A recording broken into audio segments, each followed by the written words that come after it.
Tokyo में कल quad की एक बहुत अहम बैठक होगी।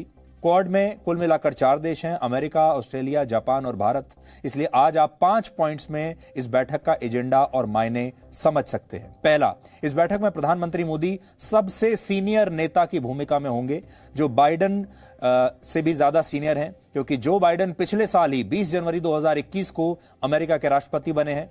इसके अलावा जापान के प्रधानमंत्री ने भी पिछले साल ही यह पद संभाला है, वो भी बहुत नए हैं। और ऑस्ट्रेलिया के नए प्रधानमंत्री ने तो आज ही शपथ ली है। यानी सीनियरिटी के मामले में ये तीनों नेता प्रधानमंत्री मोदी से नीचे हैं। सबसे सीनियर जो हैं इस समय इस पूरे ग्रुप में, वो प्रधानमंत्री मोदी हैं। दूसरा, यूक्रेन युद्ध के बाद प्रधानमंत्री मोदी और जो बाइडेन की ये पहली बैठक होगी, और इसमें हो सकता है यूक्रेन युद्ध के बारे में जो भारत ने अपना एक स्टैंड लिया था कि वो रशिया के प्रति थोड़ा सा सॉफ्ट रहा इस दौरान, उस पर भी बातचीत होगी। तीसरा, प्रधानमंत्री मोदी पिछले 2 महीनों में दूसरी बार जापान के प्रधानमंत्री से मिलेंगे। इससे पहले मार्च में जापान के प्रधानमंत्री भारत के दौरे पर आए थे।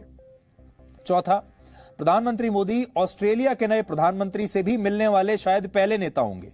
इससे पहले पिछले महीने जब फ्रांस के राष्ट्रपति इमैनुअल मैक्रों चुनाव जीते थे, तब भी उनसे मिलने वाले नरेंद्र मोदी पहले ग्लोबल लीडर थे। और पांचवी बात, क्वाड की इस बैठक में चीन पर तो जरूर बात होगी ही, और इंडो पैसिफिक क्षेत्र में शांति और सुरक्षा का मुद्दा इसमें बहुत अहम रहने वाला है। क्वाड का जो मुख्य उद्देश्य है वो है इंडो पैसिफिक इलाके की सुरक्षा को सुनिश्चित करना। इंडो पैसिफिक हिंद और प्रशांत महासागर के एक बड़े इलाके को मिलाकर बना है। हिंद महासागर और प्रशांत महासागर, और इसकी सीमाएं भारत, जापान, ऑस्ट्रेलिया और अमेरिका को छूती हैं। नक्शे पर इसका आकार आपको एक चतुर्भुज की तरह दिखाई देगा, इसीलिए इसे क्वाड कहते हैं।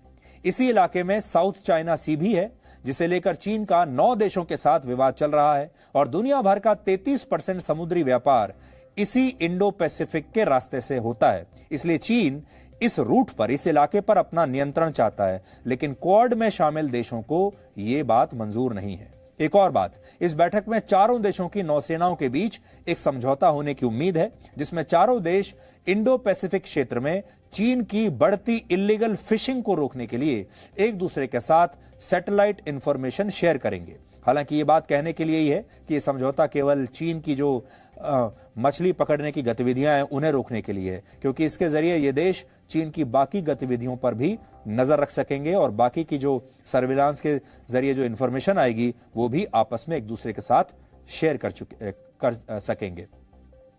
तो ये हमने आपको पूरा जापान से अपडेट दे दिया। अभी प्रधानमंत्री मोदी कल भी वहां पर रहेंगे, और जहां भी प्रधानमंत्री मोदी जाते हैं, हमारी कोशिश होती है कि उनकी जो बैठकें हो रही हैं, जो 2 देशों के बीच में संबंध चल रहे हैं, उसके बारे में तो आपको पता चले ही, लेकिन साथ में आपको उस देश के बारे में भी नई जानकारियां पता चलें, उस देश की संस्कृति के बारे में आपको नई नई बातें, नई नई चीजें पता चलें। तो हमारी ये कोशिश है कि अगले 2 दिनों में हम आपको जापान के एक राष्ट्र के तौर पर, एक समाज के तौर पर आपका पूरा परिचय हम जापान के साथ करा दें। तो कल भी हम बहुत दिलचस्प खबरें आपको जापान के से दिखाने वाले हैं। Presenting B News app, available on Google Play and App Store. Download it now.